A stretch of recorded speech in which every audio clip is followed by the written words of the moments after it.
You may have realized that being healthy feels different than it did in the past now that you're over 50. If you want to maximize your health potential but don't have time to read through overwhelming pages of Google links, this is the show for you. Welcome to Healthy Tips After 50. We love doing the research, finding solutions, talking to health experts, and learning what works and what doesn't. Now, your host. She spent the last 25 years dedicated to feeling her best and is here to share her best findings with you, Susan Rosen.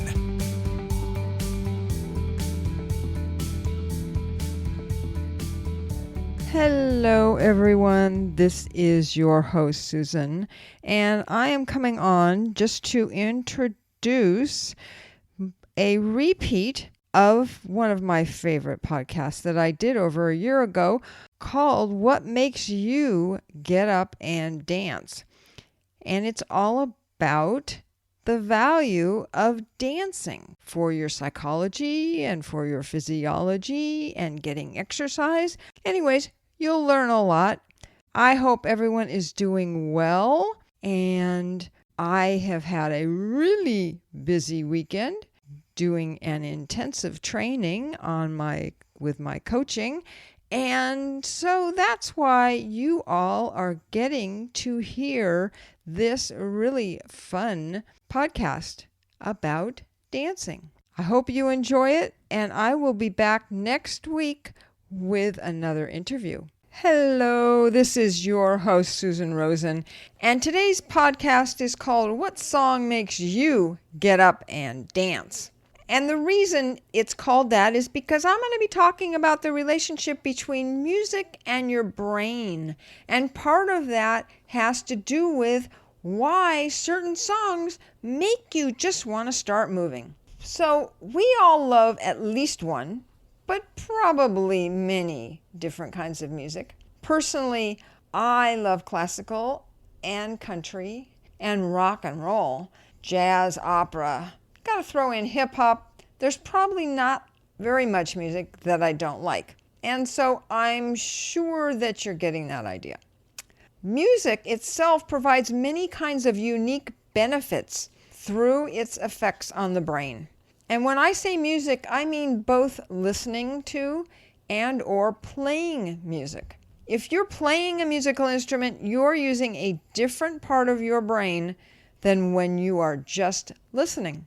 If there are lyrics with the music you're listening to, then you are also activating the language part of your brain at the same time that the music activates the parts related to rhythm and memory.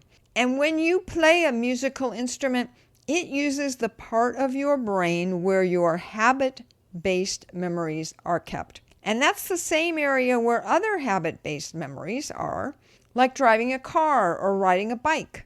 And that's why you will always remember how to play that musical instrument, maybe not quite as well as you did 20 years ago, but no matter how long it's been since you last played it, you will still remember pretty much, at least how to get started.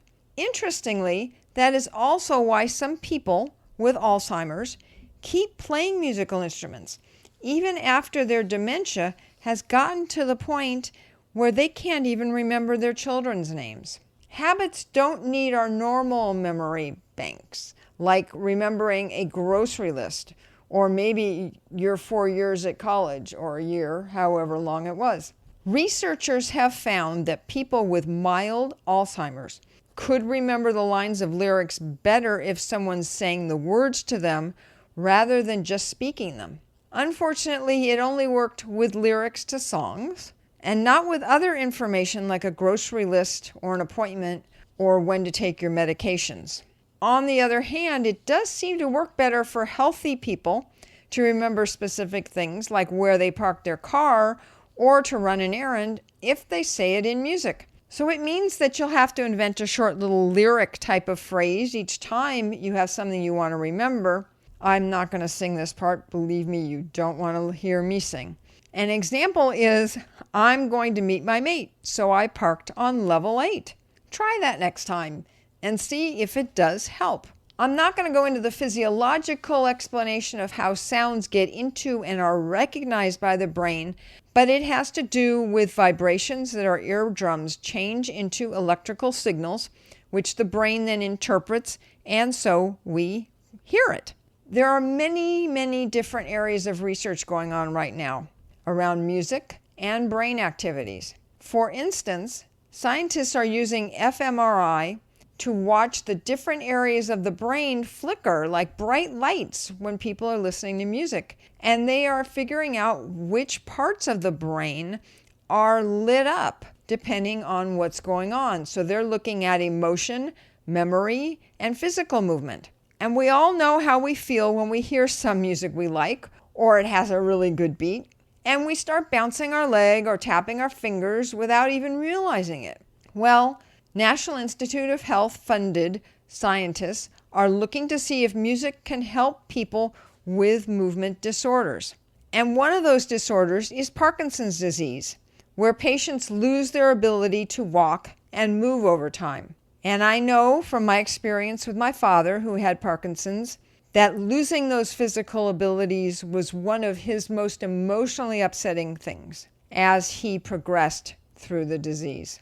The National Institute of Health actually has a music and health initiative. One of the co-leads of the initiative, Dr. Robert Finkelstein, has been quoted as saying that, quote, modern technologies are helping researchers learn more about how the brain works, what parts of the brain respond to music, and how music might help ease symptoms of certain diseases and conditions, unquote. Dr. Finkelstein also explained that, quote, music can help facilitate movement, unquote. He went on to say that studies show that when a certain beat is embedded in music, it can help people with Parkinson's disease walk. And it seems there currently is another Parkinson's study that is comparing dancing with other types of exercise.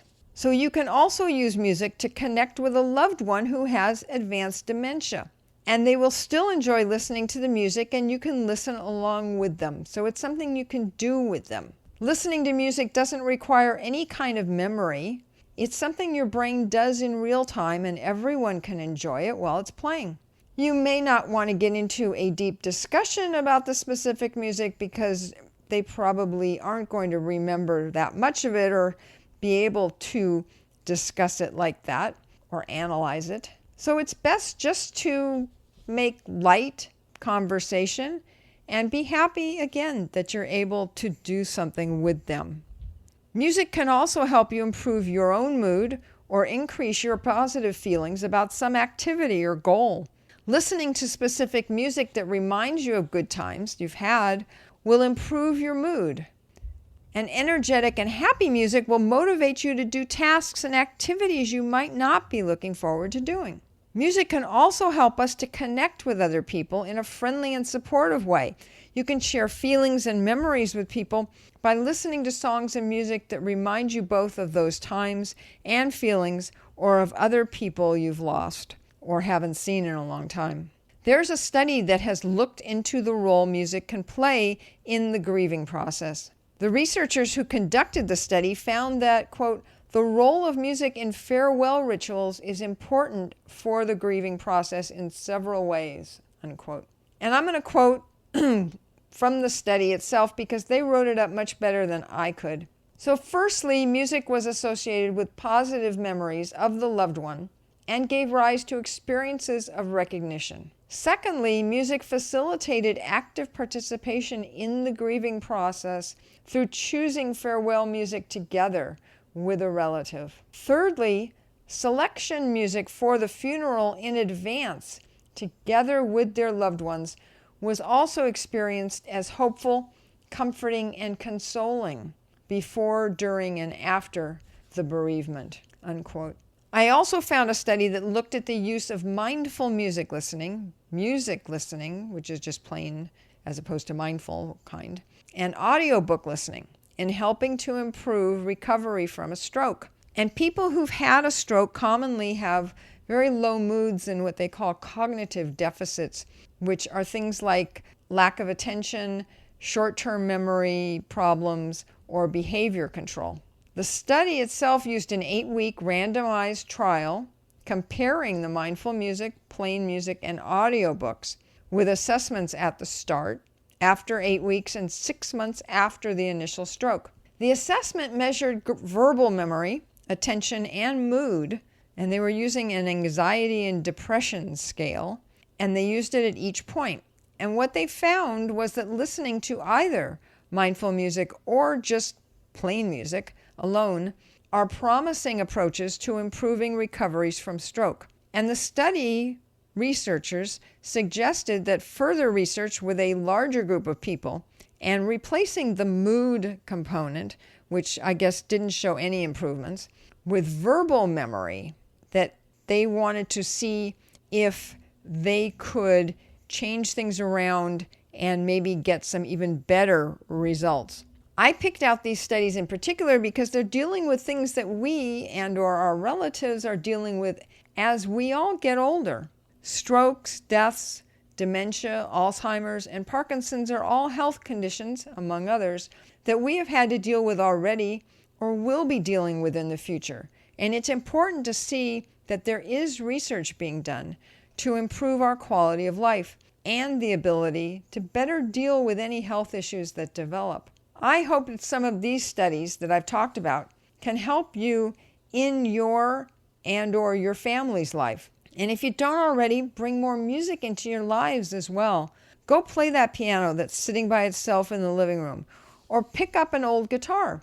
Go through your old albums if you haven't gotten rid of them yet, or CDs, or just stream music or movies, something like Singing in the Rain, which is one of my favorites, to get the good vibes going. It can make a big difference in the health of your brain. And as always, please remember that I am not a doctor.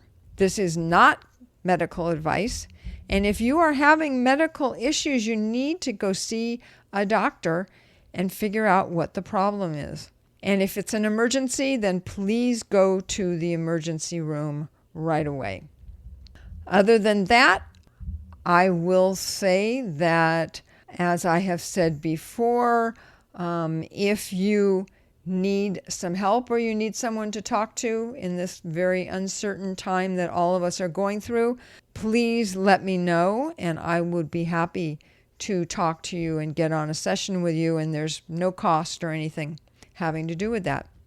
Also, as a closing, I wanted to say to go get out some of your old music, put it on, and start dancing, because that's what I'm going to do.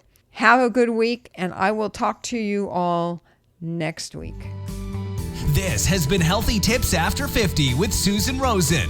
To stay on the cutting edge of the most effective health strategies, subscribe to this podcast and let us know what you thought of the show with a comment or like on iTunes. Visit healthytipsafter50.com for this episode's show notes, more resources, and free offers.